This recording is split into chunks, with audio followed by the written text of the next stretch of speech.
Hey everyone, thanks for joining us for another episode of The Ghost Furnace. It is me, Bond, and I'm here with my cohort, Nick Pennsylvania. How you doing, Nick? I'm doing all right. Fantastic. So it's been a few weeks.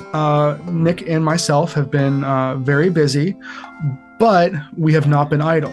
So what we have for you guys tonight is kind of... I kind of charged Nick with this one. I asked for a good old-fashioned, down on the farm ghost story, because a lot of our recent episodes have been kind of cryptid focused or focused on a few other things. And as we are doing some research and contacting people for future episodes, kind of want to get back to the basics. And since we are recording on the first day of fall, the official start of the spooky season for those of us that are into this kind of stuff, so it feels very fitting. It's kind of rainy, a little gloomy outside. I got my pumpkin flavored coffee. I'm ready just to hear a good ghost story and talk with Nick about it and share it with you guys. We've had a lot of really good feedback lately, as we have not put out an episode for a few weeks. I've had people reaching out saying, "Hey, when is the next episode?" And I appreciate you guys doing that. Not that there's any lack of effort or enthusiasm on our part, but we do appreciate you guys reaching out and staying engaged and everything. So that's kind of my little rant. So again, glad you guys are all with us. And Nick, I'm really excited to hear this story you have for everyone this evening. Well, it's going to be a little more involved than that. I'm still getting over the fact that we were able to interview Thomas White, the author, who writes so much about so many great stories, so many histories and folklore and myths specific to this region that we live in, of course, but I think they're really interesting to anybody. Agreed. That said, one of the things that really stuck with me, yes, you had asked for an old-fashioned ghost story, and he had said something about there being a tradition of werewolf lore in northern Pennsylvania, which caught me off guard. News to me too. Right. So I was thinking, well, an old story, and I went to a source that we've talked about a lot, especially in our Dr. Pennsylvania thing, which was an earlier thing we had going on, and sometimes we cross-post some of these episodes there when they deal with Pennsylvania specifically. So I went back to a somewhat of a murky figure. I think you know who I'm going to say. I'm going to say Henry W. Shoemaker. Now, just a very quick thing. Henry W. Shoemaker was the Commonwealth of Pennsylvania's first official state folklorist, a title that was essentially created for him around 1933, I believe, maybe 1935. The specific date's irrelevant. Basically, we have a bunch of historical placards across Commonwealth, and he wrote many of them. Now, one of the issues with Shoemaker is he has been accused of creating a lot of these myths whole cloth, and that can't be ignored. But I pulled one of my absolute favorite books. It's Pennsylvania Mountain Stories. And this is one of his earliest books. I love that one. And it goes back to, I believe it was initially published in 1911. Yeah, it was copyright 1911, so this is well in the public domain, but I have an old copy here. Mm-hmm. Now, I was going to read one of the stories, but you have a decision to make. And I'm not going to say, I know, okay. I'm not going to say anything other than the title, and that's all you get. Okay. One's a ghost story, and one is on the cusp of werewolf lore. Oh. So here's your options. Yeah. Well, I know I asked for a ghost story, but as you mentioned the stuff from Thomas White and everything, I feel like that's where that's where we're headed tonight. So well, let me give you the titles, because maybe they will influence your decision. True. Yeah. So the first is Why the Steiner House Patient Pulled Through. Not how. How, but why? But why? Yeah. The other is The Black Wolf of Oak Valley. I'm gonna stay with my initial thought. I'm gonna go with the Black Wolf. Okay. The Black Wolf of Oak Valley. The Black Wolf of Oak Valley. Okay. I'm going to go ahead. I'm just going to read this story. This is a slightly shorter one, and then we'll talk about it. Now, I've read it before. It's been a few years. I just pulled this book down off the shelf the other day, and I was just kind of looking through it because I had vague memories of there being a couple particularly good ghost stories. Right. But then I came across this title, and I don't remember much anything about this story. Let me go ahead here and give it to you. Sounds good. So this is, again, from Henry W. Shoemaker's 1911 book, Pennsylvania Mountain Stories. The Black Wolf of Oak Valley. The last time I heard a wolf call on the mountain, said black-headed Bill Williams, was one night in the fall of '63, when I was home on furlough from the Army. We were discussing the passing of panthers, wolves, and other animals from Pennsylvania on Bill's spacious porch, which overlooked the Susquehanna Valley with the towering Allegheny Mountains far to the north that seemed to be an impenetrable wall between us and the different race of the people in York State. On the porch, beside Bill and myself, sat a Methodist preacher in a baby chair 4 sizes too small for him, whose expression seemed to denote that he secretly disapproved of everything concerning Bill except his wife's excellent chicken dinners. Yes, it was the fall of '63, but then wolves have been killed much recenter than that, but not around here. There are too many railroads and hunters. They did kill a queer kind of wolf back over in Oak Valley about 12 years ago. I was over there cutting ties at the time, but I always thought it was more devil than wolf. What is that? Said I, who was surprised to find that even with the side-whiskered preacher present, we were to hear a spook story.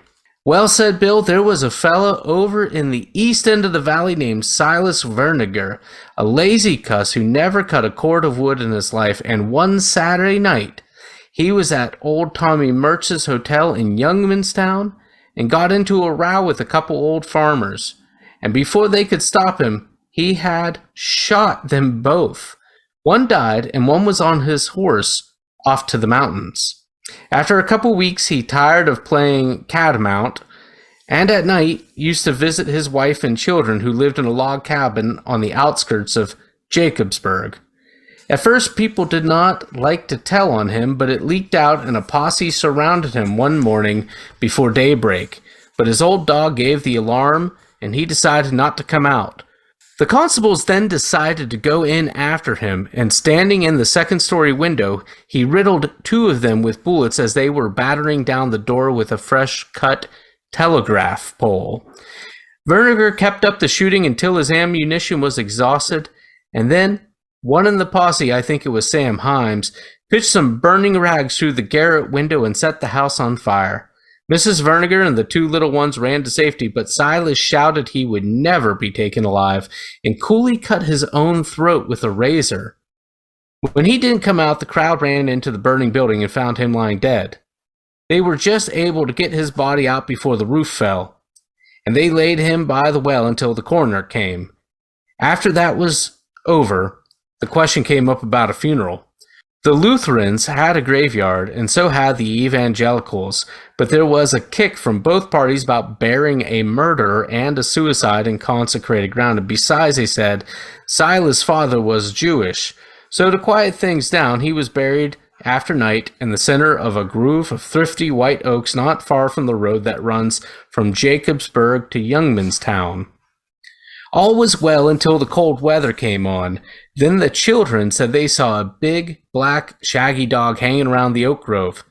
And some young men who were looking for chestnuts one Saturday afternoon saw it and said it wasn't a dog at all, but a big black wolf. The old men at the hotel said there hadn't been a wolf in these parts for 20 years, and the ones they saw were grayish-brown and never black.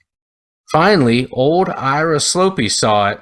He had killed a lot of wolves in Clearfield County just after the war.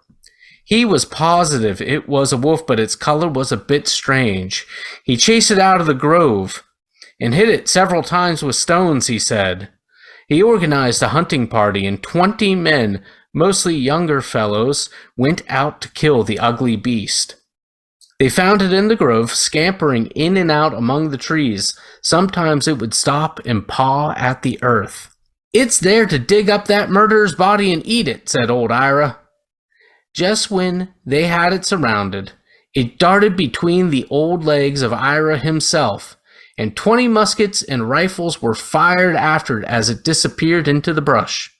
When the smoke cleared away, it was found that old Ira had been shot through the ankle and is a cripple to this very day.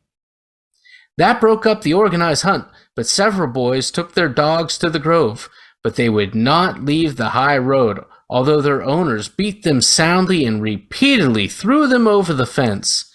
Women became so frightened they would not use the road, and after several had fainted when they saw the monster darting in and out among the trees, the situation became so unpleasant that it was decided that the wolf must be gotten rid of at any cost. Previously, no thought had been given to a supernatural origin of the wolf. But one day Sam Hines chased a deer over to the Spring Run Bridge, and as he was near the home of the famous witch Granny Myers, he stopped in and told her the whole story. "Goshins," he said, "I knew that business all along. That ain't no wolf, you foolish. That's poor Silas Werniger's spook. He hasn't been happy since they planted him in that lonesome woods. If you go back and put him in the Lutheran cemetery, you'll see no more of that wolf." Sam Hines dropped the chase then and there and went back to Jacobsburg. He got the ear of all, even poor crippled Ira Slopey, at the hotel that night. Nothing was said publicly, but the next morning, all that remained of Silas Werniger was dug up and buried beside the body of his mother in the Lutheran cemetery. That night, Sam Hines announced that he had seen and killed the black wolf at the edge of the oak grove. For months afterwards, old Ira Slopey would say to him, in his knowing way, "When are you going to show me that wolf's scalp? And remember, you got to give me half the bounty." And that concludes the story. That's a great story. I really like that. What are your initial thoughts? One, my first thought is, man, people had way better names back then. A lot of really strong names in that story. My first big takeaway, or first question about it, is the old woman that Sam talked to that told him what to do with the body, to go, saying, "Hey, that's not a wolf. Go dig him up, put him in the Lutheran cemetery. You won't see the wolf anymore."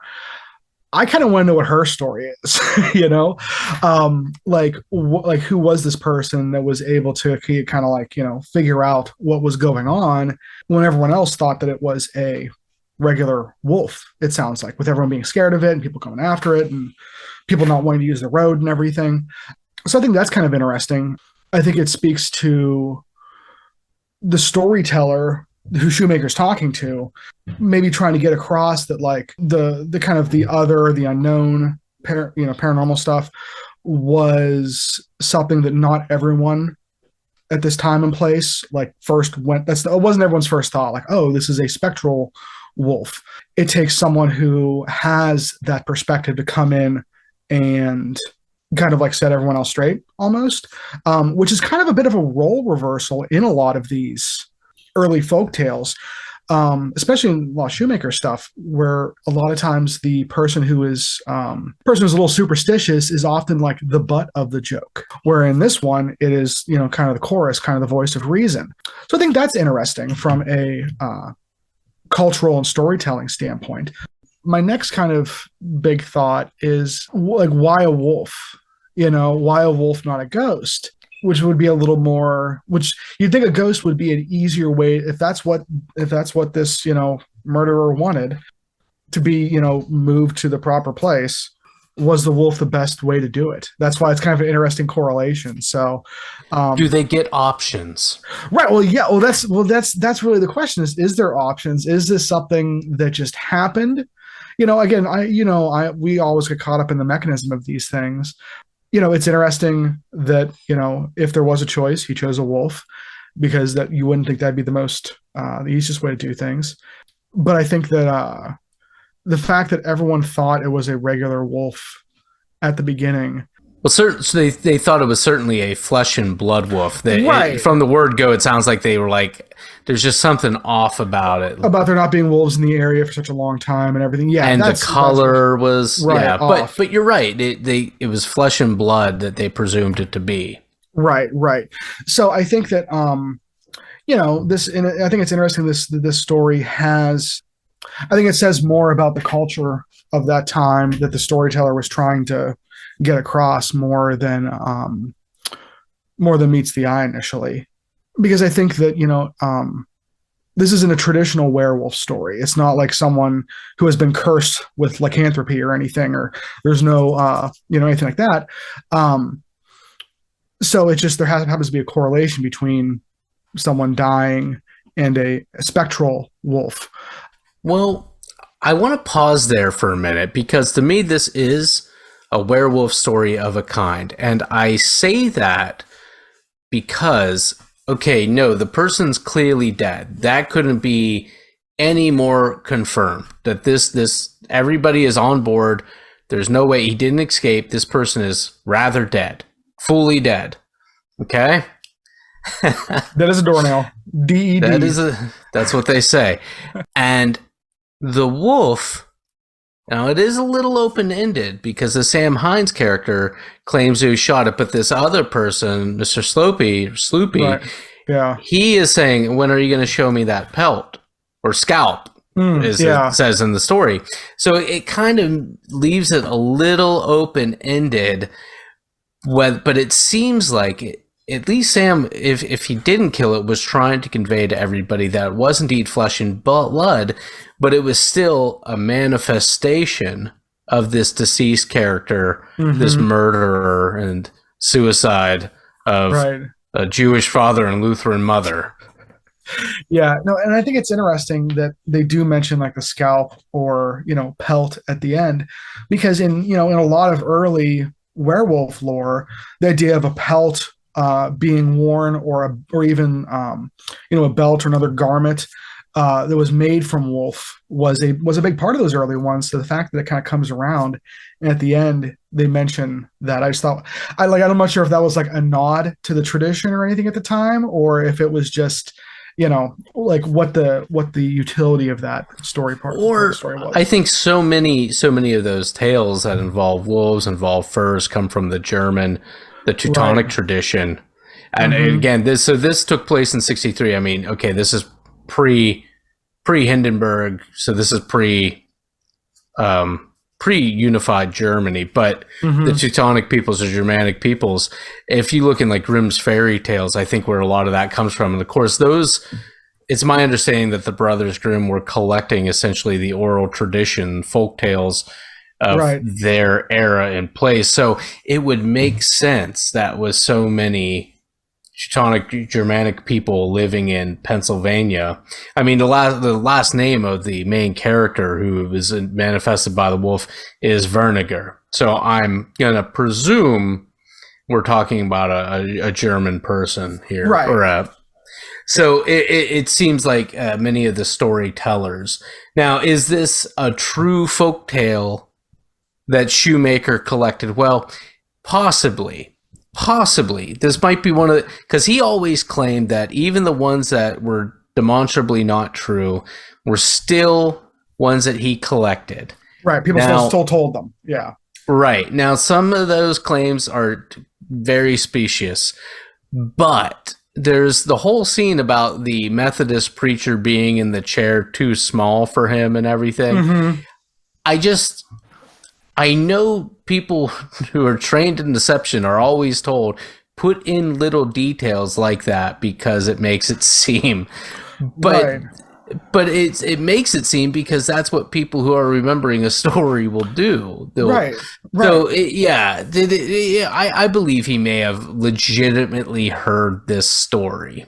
Right. Now, I will say I was trying to negotiate and find where this could have been, because a lot of towns, specifically in northern Pennsylvania, were lumber towns, or we have so many ghost towns that have been, unlike in the West and the desert, they've been so thoroughly reclaimed by nature that, right. And so I believe we are looking at an area immediately north of Nazareth, Pennsylvania. Okay. It itself being a little northeast of Allentown, Pennsylvania, which probably Right. more people are familiar with.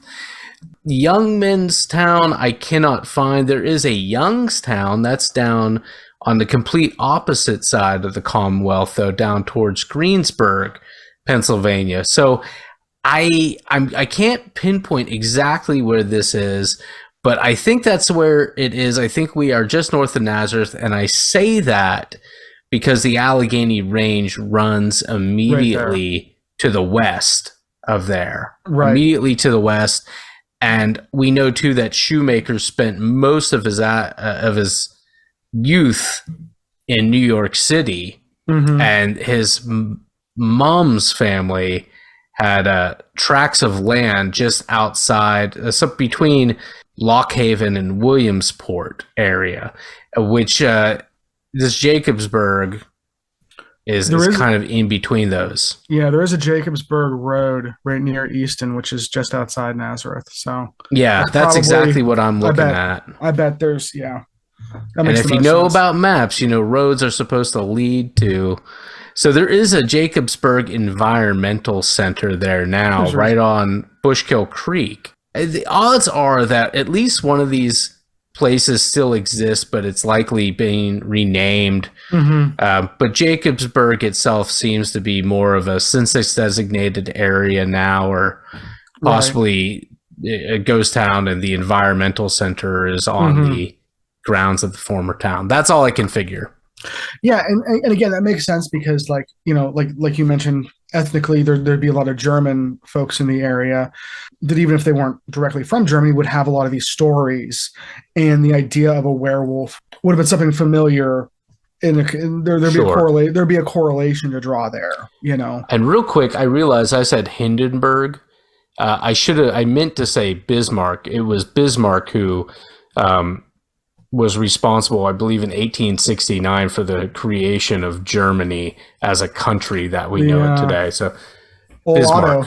Otto, yeah. Otto von Bismarck, yeah. That German ethnicity has to play at least a little part in the story, like I said, beyond just the names that you mentioned.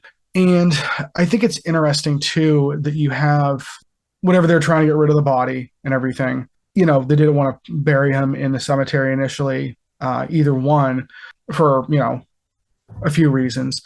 And it's interesting that this area didn't even have like another option. You know, it wasn't like it was a big enough area to have like a pauper cemetery or something like that. Well, I don't think that's not particularly revealing to me, only because I know, and this one's not a myth. This one is one I know for certain, and there's documentation. There is, and I have done the telling of this tale on Dr. Pennsylvania too, a little town called Knox. And in 1917-ish, a man killed his stepdaughter, his pregnant stepdaughter. Rumor was she was pregnant with his child, but he killed his stepdaughter and his wife, and then killed himself with the gas oven. And the people of the community were so outraged, and he was denied burial in all the cemeteries. So they dragged his body out to the edge of a cemetery, and they buried it right outside the cemetery. I've heard tales from the grandchildren of people that have been around that a lot of people collected little bits of his body as souvenirs, which sounds gruesome, but that is like way more common than people may care to believe. The bottom line is he had to be buried outside of consecrated ground because all the cemeteries in that region refused to have this double murder and suicide buried there. They were way more strict about those sort of things back in the day. There is a marker, but it's just a rock. But you have to know. You have to know where you're looking where for. it's at. Yeah, well, they're still very bitter, and that's in part because the guy's estranged son came and then murdered a couple of the other family members in the 1940s. It's a big deal. Wow. Yeah, one tiny little town. It's a lot of couple. Yeah. How many people do you have to kill before you're a serial killer? Well, that's it.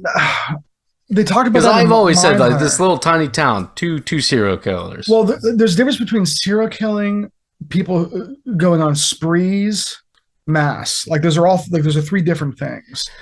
And I can't remember how in mine, because the only reason I'm not real big into true crime or anything, obviously, but I remember them talking about that on Mindhunter, the show. I think I can parse this out. I think a mass killer is somebody that takes out a lot of people at a singular event. Right. A spree killer, that's time. Yeah. I think if you go to sleep and wake up more than twice, it's not a spree killing. But, Sure. but maybe you can think of it as a lot of people in a single line event, not in the same place. And of course, we had an infamous spree killing in our neck of the woods in the early 80s. And then in the late 90s, early 2000s, which I remember listening play out live on radio because I was home sick from school that day. But yeah, I don't know how many a serial killer makes. I think the initial one was a crime of passion, but then the son 20 some years later to kill other relatives that because he assumed that his father was framed. It was all very sick. Ugh, that's awful. But getting back to this werewolf story, I wonder if whenever people were first seeing this, wolf, like you said, like especially in the story, there's kind of this build up where it's like, oh, it's a dog. Like, nope, that's too big to be a dog. It's a wolf. And it's like, oh, there's not any wolves around here anymore. And then it's like, well, the ones that were around here weren't that color, kind of thing. So there's this buildup of it getting weirder and weirder and weirder. And I really do like getting back to and this might be just because we were talking about Thomas White recently, and I think about his Witch of Monongahela book, talking about how prevalent these like kind of wise women seer people were. I wonder if that played into it a little bit. This person talking to someone who like, what's his name? Sam talking to someone who, Sam Himes. Someone who Granny Myers. Right. That just sounds like again, better names than what we have now. Granny Myers sounds like a wise old woman, So I just wonder. I think Granny's a title, not a name, but right. Yeah. Exactly. Well, yeah. You know what I mean? Yeah. I do know what you mean. But yeah, no, I think that's one of the most interesting parts of that story. I think this could be a good movie too. Like it has all the beats, has the escalation, has the multiple points of conflict. Very Tim Burton-esque. Oh, for sure. I thought of Thomas White a lot, not only because there's this wolf thing. It is a slightly different twist on what has become the canonical werewolf sort of story, but also the witch element. Yeah, and again, the witch thing is such a mundane aspect, or at least it seems to be, because everybody kind of listens like, well, if that's what she's saying, I think we should give some credence to it. Right, and that fits very well with what Thomas was speaking about in that book around how a lot of those folks were viewed back then. And again, you're right; it's such a different version of the story, and like again, whether that, I'm not sure if that actually adds any credence to it or not, but I think it's an interesting point to note because it is very different from some of the traditions you have coming out of France or the Balkans or Hungary or wherever, where you have a person very obviously metamorphizing into a wolf and going on killing sprees. This one was obviously dangerous, but it wasn't like it was going out and hunting out people who, like if it was going after the people who originally caught him or something, there was like a revenge element that might give it a little more agency. You bring up an interesting thing, and you said that it's dangerous. Well, I ask you, was it? Because we hear a lot of women are walking by and fainting, so much so that they stop using the road, but it never outright attacks. The children go by, the young men go by. It never attacks. People are able to see it in this grove of oak trees, pawing at the dirt by the grave. The one man thinks it's going to dig up the corpse and eat it for some reason. But it really just seems to be this manifestation that wants some sort of closure, some sort of respectable burial. And again, I don't think it would be reasonable for a person such as this Verniger to make such demands. But, The only time anybody appears to be physically harmed is when the wolf is running, and then Ira Sloopy gets shot in the ankle. Shot accidentally. Yeah. And even then, he gets shot in the ankle. Friendly fire, non-fatal. That's a really good point. It was just kind of walking around.